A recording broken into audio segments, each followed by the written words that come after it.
तो ये आपको बोले, पहली बात तो ये है। तो पाकिस्तान और अफगानिस्तान के मसले बढ़ रहे हैं। कश्मीर को लेके स्टेटमेंट आया, अभी वो यहाँ देवबंद भी गए थे, देवबंद में उनका बड़ा आदर सत्कार हुआ। इसको लेके पाकिस्तान की ओर जल रही है कि देवबंद में उनका बड़ा आदर सत्कार हो रहा है, कि हिंदुस्तानियों ने क्या कर दिया, उम्मा के सिपाहियों को हिंदुस्तान बुला के दिमाग ब्रेन वॉश करके अगेंस्ट उम्मा स्टेटमेंट दिला दिया। और यहाँ वहाँ इजिप्ट विजिप्ट में वो सब देखते रह गए, यार ये क्या हो गया। वैसे तैयब अर्दोगन का एक बड़ा ड्रामा, वो भी आपको बोलने वाला हूँ, बने रहिएगा। आज बहुत कुछ है अपने पास बात करने को। सॉरी मैं दिन में आज आ नहीं पाया, कहीं व्यस्त था, थोड़ी कुछ अनफॉर्चुनेट सिचुएशंस थी, उनमें फंसा रहा मैं। नहीं तो एक दो मेरे को लाइव दिन में करने थे, मैं नहीं कर पाया आज, कल कर लूंगा भगवान ने चाहा तो। अब दूसरा जो हमारा मेन मसला है वो है इसराइल वाला। इसराइल के बाद है ट्रम्प्स लाइफ इन डेंजर और मोदी स्किप्स इजिप्ट, ये सब हम बात करने वाले हैं। तो पाकिस्तान ने थोड़ा ज्यादा समय ले लिया हमारा, क्या करें, पाकिस्तान से मैं प्यार भी तो इतना ही है ना, है ना। प्यार कितना प्यार है आप जानते, बहुत प्यार है, दिल का टुकड़ा है, दिल का टुकड़ा है। कोई इधर गया, कोई उधर गया। चलिए, बेंजामिन नेतन्याहू, आज अभी खबर आई है कि ट्रम्प साहब ने कोई दस्तावेज साइन कर दिया।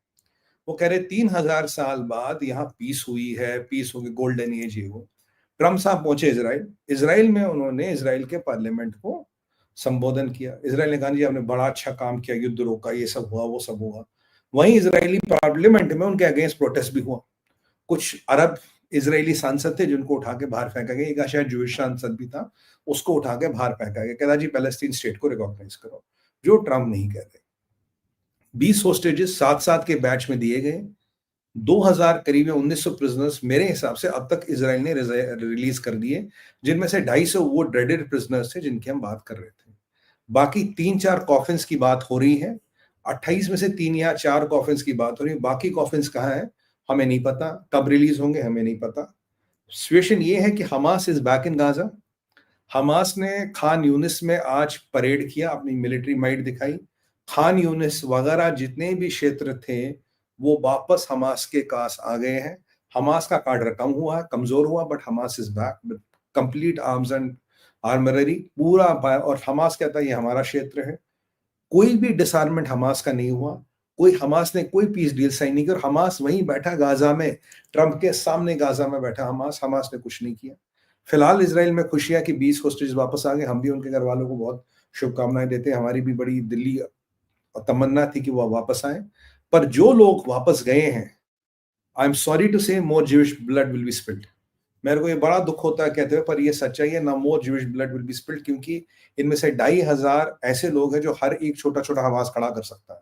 तो इसके इनके जाने का मतलब है more Jewish blood will be spilled. इसको कोई नहीं रोक सकता। Sorry, we can not stop it even if we want, क्योंकि ये ट्रंप ने इसराइल को फंसा दिया। ये ट्रंप ने इसराइल बेंजामिन नेतन्याहू को टैग 22 को पोजीशन पर खड़ा कर दिया। और उन्होंने उनको एक बस वो पीस प्राइस और वो पीस कर ढूंढ गई जी, मैंने 8 वॉर स्टॉप कर लिए। इस चक्कर में वो ट्रंप घूम रहा है और इसी चक्कर में सारा ड्रामा रचा गया। Ultimately it is not over.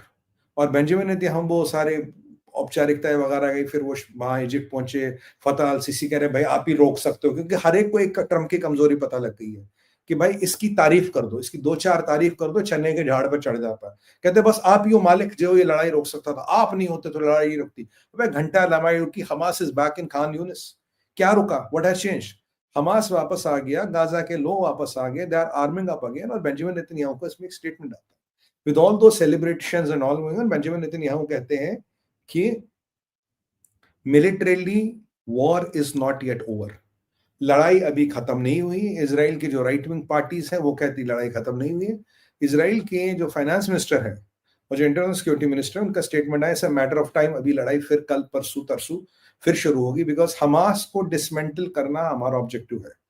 क्योंकि प्रॉब्लम ये है, अब आपने फलस्तीनी छोड़ दिए शायद पूरे, आपको 4 बॉडीज का पता, बाकी बॉडीज का पता नहीं, और ये लड़ाई फिर शुरू होने वाली है।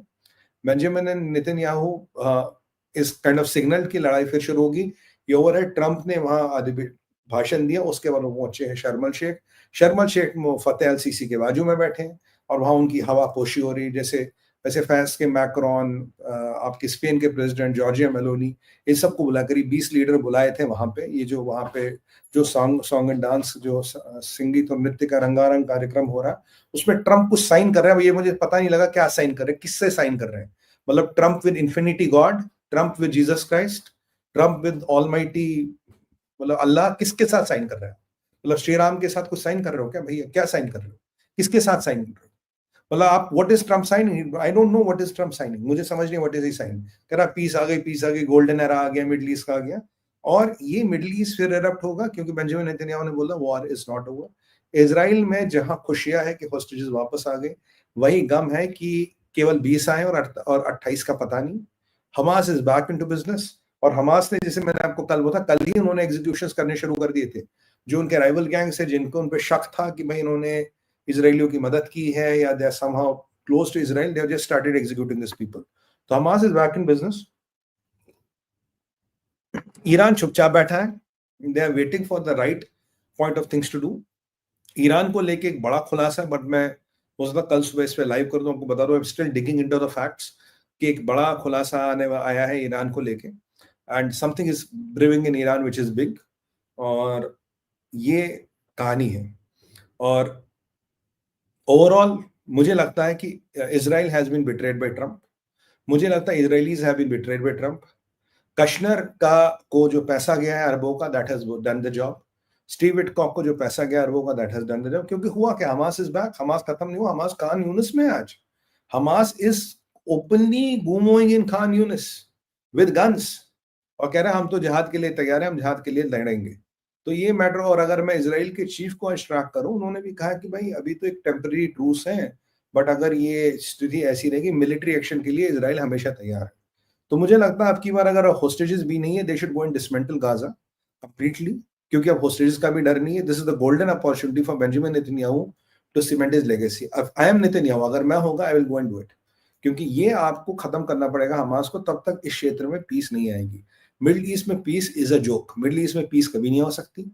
मिडिल ईस्ट में पीस एक बदला मजाक है जो आप और हम चाहे तो आने वाले 10 साल तक करेंगे। मिडिल ईस्ट में सर शांति नहीं आ सकती, ये आप मान के चलो। Middle east is a whirlpool of undercurrents where undercurrents never settle। ये कहानी ईरान का शांत होना, मैं बार बार आपको कह रहा हूं, ईरान का शांत होना एक बहुत बड़े तूफान के आने का संदेशा है। ईरान शांत नहीं होता। ईरान एक ही कंट्री है जो इजराइल से भिड़ता है इस्लाम को लेकर, और किसी की औकात भी नहीं है। बट अगर वो शांत पड़ा है तो कुछ ना कुछ वहां इज ब्रीविंग। बट ईरान, आप जानते हैं, ब्लैक बॉक्स है, उसके अंदर से इंफॉर्मेशन निकालना not easy. I am trying my best and I will get hold of what I am hearing. मैं शायद कल वन में वो लाइव करके आपको बता दूंगा, या उस रात को ही कर दूं, अगर depending on something sensational comes up, so watch out. अब ट्रम्प्स लाइफ इन डेंजर, अब ये क्या कहानी है? ट्रम्प्स लाइफ इन डेंजर, ये क्या कहानी है? सोच के आप थोड़ा हैरान होंगे। एक बंदा है यूरी गिलर, URIGEILER। ये एक काइंड ऑफ भविष्य वक्ता है, ये भविष्य बताता है। इज अ काइंड ऑफ आप एक तरह का ज्योतिष कह सकते हैं इसे, फ्यूचर टेलर कह सकते हैं इसे। ये इजरायली बंदा है, if I am not wrong.